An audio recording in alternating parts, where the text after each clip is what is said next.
Hello and welcome to my YouTube channel. Friends, if you have not subscribed my YouTube channel yet, do subscribe it today and press the bell icon to receive notification about my new videos. In this video, we will see how to fix your organization has disabled this device message in Microsoft 365 or Microsoft Teams app. So I will quickly reproduce that issue in my system and show you when and how this error comes in and how we can resolve that. So suppose I launch Microsoft Teams application. I am presently on Windows operating system. Then I typed my work account which is connected to Azure Active Directory and tried to sign in. Then it asked for password, so I entered my password and clicked sign in or pressed enter key. After a few moments, it gives me an error and it says something went wrong.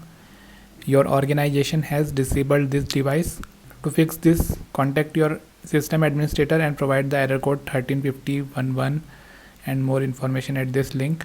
So I'm not clicking continue here. We will first try the solution and then click on continue here and check if that solution works. So the solution is go to the Azure Active Directory portal and enable the affected device. So first you have to go to portal.azure.com and sign in with your administrative credentials. If you do not have administrative access, please contact your IT administrator to follow these steps for you. Then go to home, users, and select the affected user account, and for that user in the left pane you will see the devices link. Click on that devices link and in the corresponding right pane you will be able to locate all the devices that user have. So as you can see, that device is not enabled here, so we will try to enable it and that will help us to resolve the issue. So click on the enable button.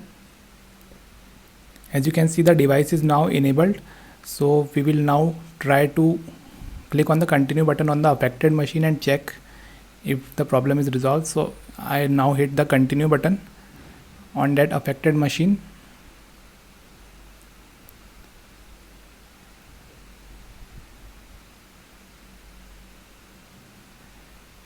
And as you can see that the Microsoft Teams app is now loading.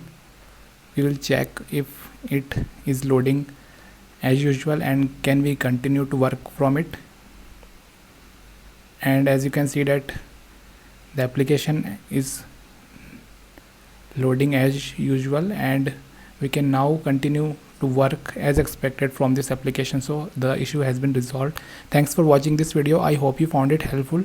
Do like it, share it, and don't forget to subscribe to my YouTube channel for more videos.